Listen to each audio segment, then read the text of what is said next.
तो मेरा प्रश्न आईबीसी इंडिपेंडेंट बिजनेस कंसल्टेंट, जो एक नई तरह का टर्म आपने यूज किया, दिल के तार छेड़े हैं आपने सर। इसमें दो प्रश्न मैं पूछना चाहता हूं आपसे। पहला तो जो आपने ये एजुकेशन का मॉडल आप लेके आए, जिसमें जो प्रैक्टिकल लोग हैं जिन्होंने कामयाबी प्राप्त की है उनको आपने प्रोफेसर बना दिया, तो वो अपने आप में एक मुझे इंटरनेशनल नहीं मालूम कि कहाँ पे ऐसा होता होगा, लेकिन इंडिया में तो मुझे नहीं लगता कहीं पे इस प्रकार की प्रैक्टिकल एजुकेशन कहीं पे थी।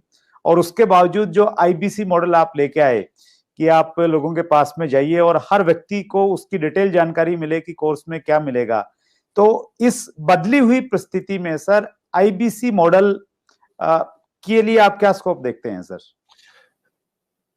देखो, सबसे पहले मैं बताना चाहूंगा आपको कि आईबीसी मॉडल जो है ना, उसमें मेरी सारी रेपुटेशन जुड़ी हुई है सर। उसमें मेरी साख जुड़ी हुई है, उसमें मेरी सारी क्रेडिबिलिटी जुड़ी हुई है। तो आईबीसी मॉडल कभी गलत ना चला जाए, कभी कोई गलती ना हो जाए, उसके लिए मैं सबसे ज्यादा जान लगाता हूं। क्योंकि अगर आईबीसी मॉडल में थोड़ी सी भी कमी रह जाती ना, तो लोग बहुत दुखी हो जाते। तो मैं क्या करता हूं, मैं फीडबैक से बहुत काम करते रहा हूं। We all need people who give us feedbacks. Feedback is a breakfast of a champion. So customer feedback के कारण ही उबर इंप्रूव किया है। सो कस्टमर को सेंट्रल पोजीशन पर रखना चाहिए। तो जो आईबीसी है हमारी कंपनी के सेंट्रल पोजीशन में है। आईबीसी एक मॉडल खाली सेल्स का नहीं, आईबीसी मॉडल है एक आदमी को, एक सोलोप्रेन्योर को, एक एंटरप्रेन्योर को एंटरप्रेन्योर की जर्नी पे कैसे लेके जाए। क्योंकि सेटिस्फाइड कस्टमर आपके साथ रहेगा। तो हमने क्या किया, हम इस डेटा को बहुत स्टडी करना शुरू किया। तो हमारे जो आईबीसी बनते हैं, ज्यादातर उनकी एज है 15 साल से 35 साल के बीच में, ये लोग हमारे आईबीसी बनते हैं। और जब भी आईबीसी बनते हैं तो उसके बाद फिर जो है ना, the best way to look back is to get the feedback. तो मैंने फीडबैक पे काम किया, एनपीएस पे काम किया, नेट प्रमोटर स्कोर पे, लॉयल्टी स्कोर पे। और उस पर जब काम किया, जितना मेरा नेट प्रमोटर स्कोर, मेरा लॉयल्टी स्कोर, मेरे जो आईबीसी जितने मेरे साथ लॉयल रहेंगे, जितना मैं उनको अपने साथ में रोक सकूंगा, तो मेरे को सारी एक्यूरेट मेथोडोलॉजी बिल्ड करनी थी, यूनिवर्सल मेथोडोलॉजी बिल्ड करनी थी कि मैं फीडबैक लेते रहूं, उनसे बात करते रहूं। हमने अग्रवाल पैकर मूवर से भी सुना, हम सबसे देखते आ रहे हैं कि ग्रीवेंस मैनेजमेंट पे काम करना चाहिए। तो मैंने ग्रीवेंस मैनेजमेंट पे काम किया अपने आईबीसी के साथ में। क्योंकि कहते हैं किसी if you can't solve, find someone who can solve it quickly. तो मैंने टेक्नोलॉजी बहुत बिल्ड करी। मैं बहुत ध्यान से सुनता हूं अपने सारे आईबीसी को कि मैं उनको कैसे आगे लेकर के जाऊं। उनकी कोई कंप्लेंट है, अगर वो फेलियर हो रहा है, तो मैं अपने रिटेंशन को कैसे बढ़ाऊं, उसके एक्सपीरियंस कैसे उस एक्सपीरियंस को इंप्रूव करूं। तो हमने कैंपेन लॉन्च किया, रगड़ देंगे कैंपेन। ये रगड़ देंगे कैंपेन का मतलब है तू आईबीसी ज्वाइन कर, तेरे को रगड़ देंगे, तेरे को इतना तराश देंगे। People don't care how much you know, they know how much you care. लोगों को इस बात की परवाह नहीं कि आपको जानकारी कितनी है, पर उनको जानकारी है कि आपको उनकी परवाह कितनी है। तो हम उनकी परवाह करते हैं। हम फर्स्ट कॉल रेजोल्यूशन पे काम किया हमने। फर्स्ट कॉल रेजोल्यूशन मतलब पहला फोन आए कि मैं इस तकलीफ में हूं, तो जितना मेरा फर्स्ट कॉल रेजोल्यूशन यानी कि पहली कॉल पे ही मैं उसकी प्रॉब्लम सॉल्व कर दूं, जितना मेरा एफसीआर रेट हायर रहेगा, उतना मेरा कस्टमर सेटिस्फाइड होगा, मेरा लॉयल्टी स्कोर बढ़ेगा और मेरे आईबीसी मेरे साथ में जोड़ता है और हम उसको बिल्ड करते हैं। तो इसको हमने नॉर्मल डायरेक्ट सेलिंग मॉडल की तरह नहीं रखा कभी भी। हमने इसको एक एंटरप्रेन्योरशिप, हम एक रियल कॉर्पोरेट की तरह इसको बिल्ड किया, सॉलिड कॉर्पोरेट की तरह। देखो सुरेंद्र जी, बिजनेस की हमें अच्छी जानकारी है, भगवान की कृपा से मैंने हजारों लाखों बिजनेसेस को ठीक किया है, कम से कम हजारों तो किया है। 15 मिनट से 10 मिनट से ज्यादा नहीं लगते मुझे एक बिजनेस में कि वो फेल क्यों हुआ है बताने में। और उसके लिए लोग मुझको पैसा देते हैं, 15-15 मिनट के बहुत पैसा देता है लोग मेरे को आज। तो अगर इतना बिजनेस की जानकारी है तो कुछ तो अपने बिजनेस में भी उसको इन्वेस्ट करते हैं हम लोग। तो हमने फर्स्ट कॉल रेजोल्यूशन पे काम किया कि हम लोग तेजी के साथ पे काम करें। तो फर्स्ट कॉल रेजोल्यूशन में मैंने ट्रेन किया, अपने एजेंट्स को ट्रेन किया, हमने उनको रेजोल्यूशंस बिल्ड करने के तरीके निकाले, वेट टाइम को खत्म किया, कोई हमें फोन करे तो कॉल वेटिंग पे ना जाए, हमने उसको कैसे फर्स्ट टाइम राइट कर सके हम लोग। तो एफटीआर और एफसीआर इन सब पे काम किया। टर्न अराउंड टाइम बोलते हैं टैट, कि मेरे को अगर कॉल आया तो मैं कितनी जल्दी टर्न अराउंड कर सकता हूं, अगर कोई प्रॉब्लम को मुझे इंटरनली सॉल्व करनी है तो मैं कितनी जल्दी टर्न अराउंड कर सकता हूं।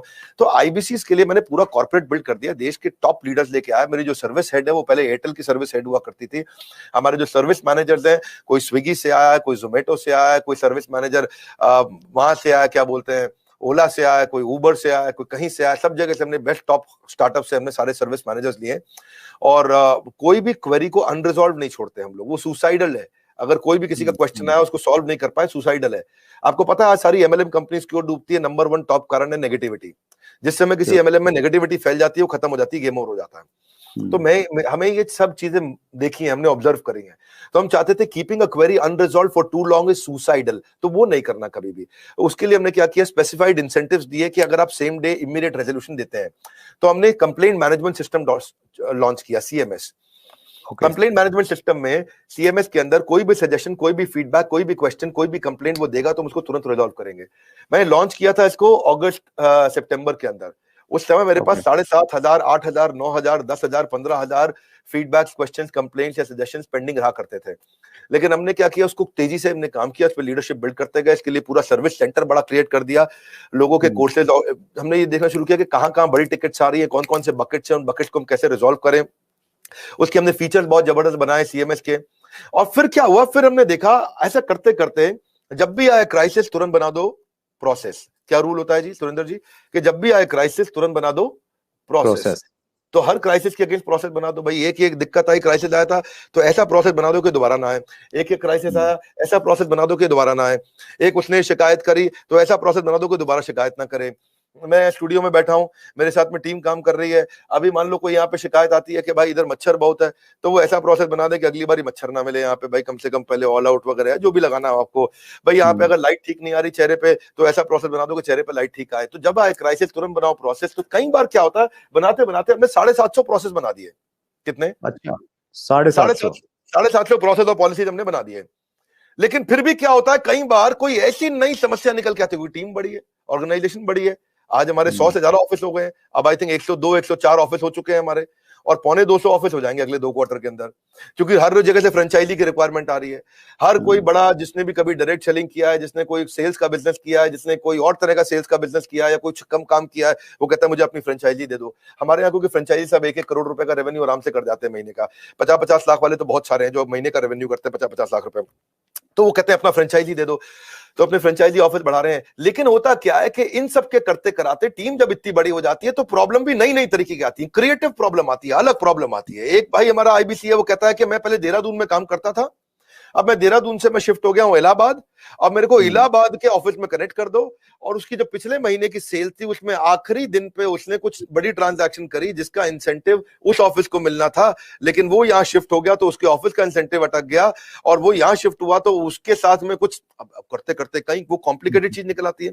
तो 751वां प्रोसेस चाहिए इसके लिए, 752वां प्रोसेस चाहिए, ये 753वां नया क्राइसिस आया है, तो उस क्राइसिस के अगेंस्ट नया प्रोसेस चाहिए। तो हमने नया टीम बना दिया, उसको बोलते हैं E cube, empathetic execution of exception. E empathy मतलब परानुभूति, सहानुभूति के साथ। एग्जीक्यूशन मतलब तेज फटाफट डिसीजन।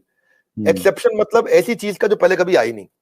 सो एम्पैथी, एग्जीक्यूशन, एक्सेप्शन, ये 3 चीज को हम बोलते हैं ई क्यूब। तो इसके लिए हमने टीम बनाई।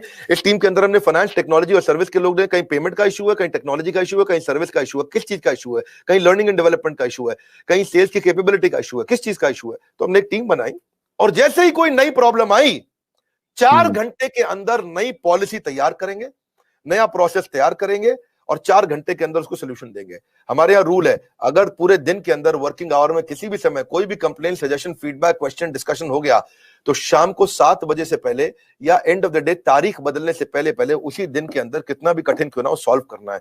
तो मेरा जो फीडबैक स्कोर हुआ करता था शुरुआत में वो बहुत लो था, वो हमने फिर उसको इंप्रूव किया। आज आपको जान के खुशी होगी, पिछले 2 क्वार्टर से मैं अपने फीडबैक स्कोर को 98% पे मैनेज कर पा रहा हूं।